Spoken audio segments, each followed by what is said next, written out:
What is the secret of your joy? Lao Tzu said, oh, that…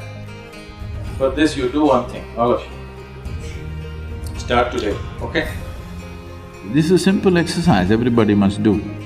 At the end of the day, you sit in your bed and look back on the whole day.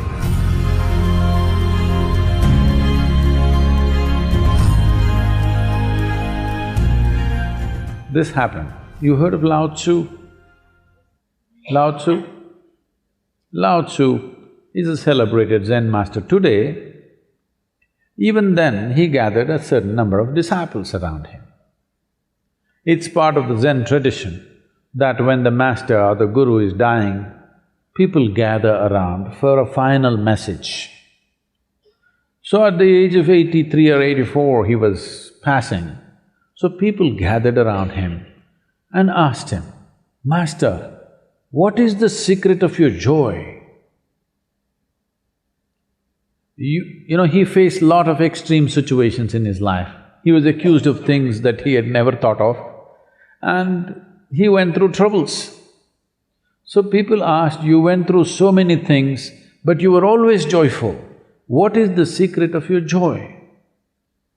Lao Tzu said, oh, it's just that every day in the morning when I woke up, I used to get a question.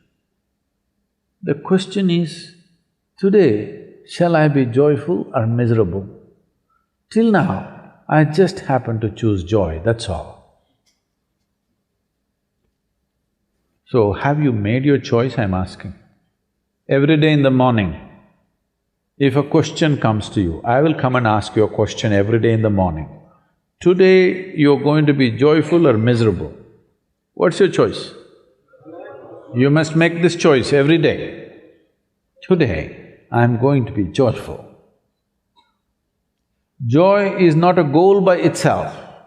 It is just that when you're joyful, you're pleasant to the world. When you're joyful, you're sensible in your head. When you're joyful, you will not do stupid things against yourself. There is nobody who's not been happy. Everybody's been happy, but the problem is they're not able to maintain it, that's all. So, you don't have to enforce any resolutions upon yourself, just little tools to make sure that you don't sink.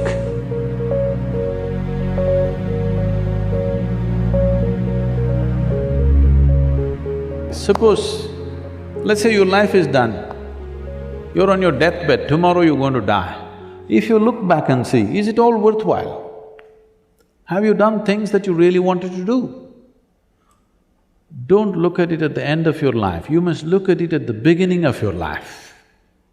Suppose you're on your deathbed, you're going to die, maybe you lived 100 years, but look back and see, has life been worthwhile? Have you done things that really matter to you or no?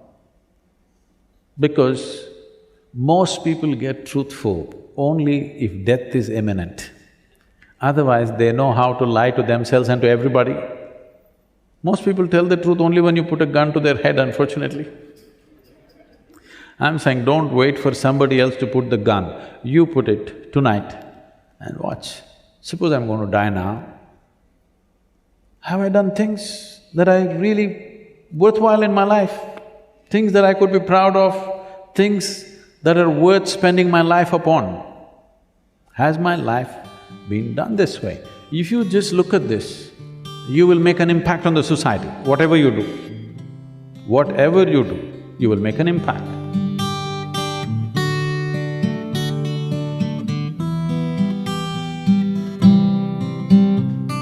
We do not know what you can do and cannot do in your life.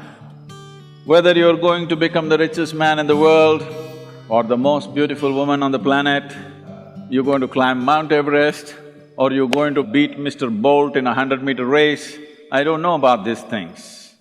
But every one of you can strive to become a wonderful human being and nobody can deny that to you. Nor people, nor world situations, nor inclement weather can deny this to you, that you want to be a wonderful human being, nobody to stop you. So I want you to do a simple process. Write down three things. Write down three things when you go home. Whatever you think makes a human being into a wonderful human being, just three things, and make it a reality in your life. What you think is the highest. Don't do what I want, please do what you want. In your life, if you do not do what you want, it'll become a wasted life. You don't have to do what somebody else wants, but three things that you think will make a human being into a truly wonderful human being. These three things, make it a reality.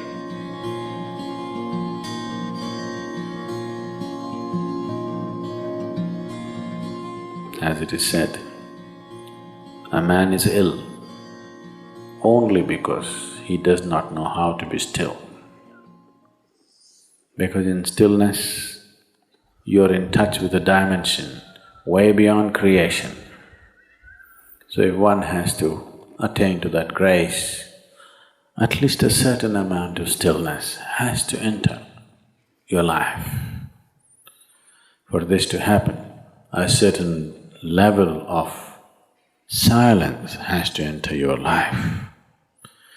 If right now, if it is not coming, at least practicing a little bit of mouth. In an hour, if you're speaking 1,573 words right now, how many more?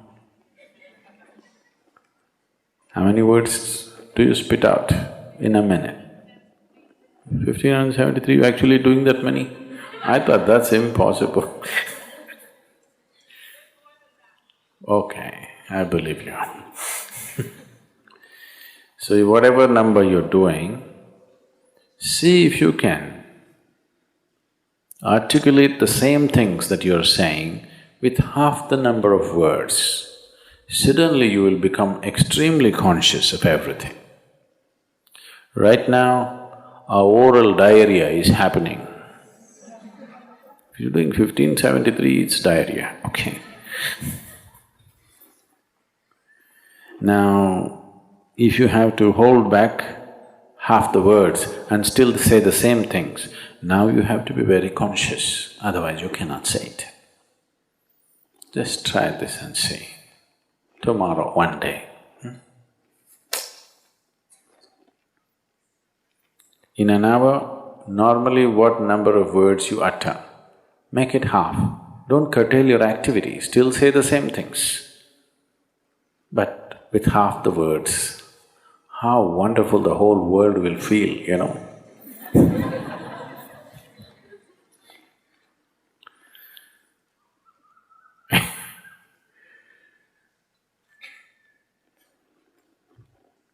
World will be a wonderful place, I'm telling you, tomorrow, if everybody does this. Many marriages will be saved.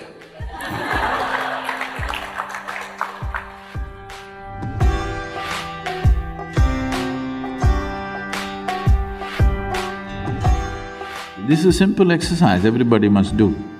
At the end of the day, you sit in your bed and look back on the whole day from the morning you got up, how you've been going around. You will see 90% of the time you're quite stupid. I'm being generous with percentage, believe me. If you're given little work, if you're just given little responsibility, suddenly you become so important. You become bigger than the universe suddenly. How many times you expanded beyond the size of the universe? If you look at it, you will see most of the time it's bloated. How many times you became immortal, that is, you're not conscious of your mortality. And how many times did you walk around looking at people and things around you without any sense of involvement? Just three things, you watch out. You will see, you'll have to laugh through the night. Don't start crying. Just learn to laugh at your stupidity.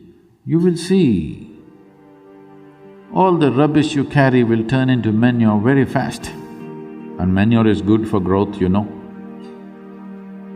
Yes.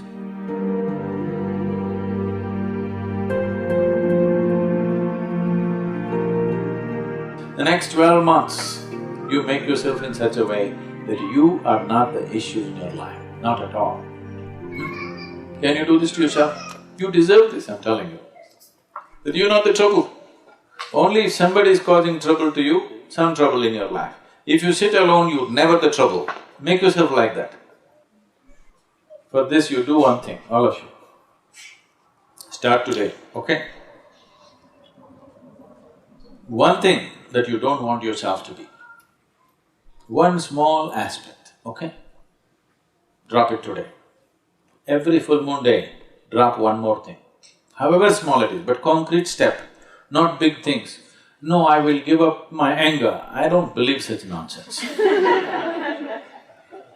You can say, from now on if I get angry, I will just shut my mouth, I won't say anything. This is doable. Yes? I will not get angry is not… right now not doable, isn't it? So like this, one concrete step every month you take about yourself. Something that you do not like, something that you feel is not necessary for your life, one little thing dropped every month. In 12 months' time, you will be a wonderful human being, that you are not an issue. Do that to yourself, you deserve this and it's worth it, isn't it?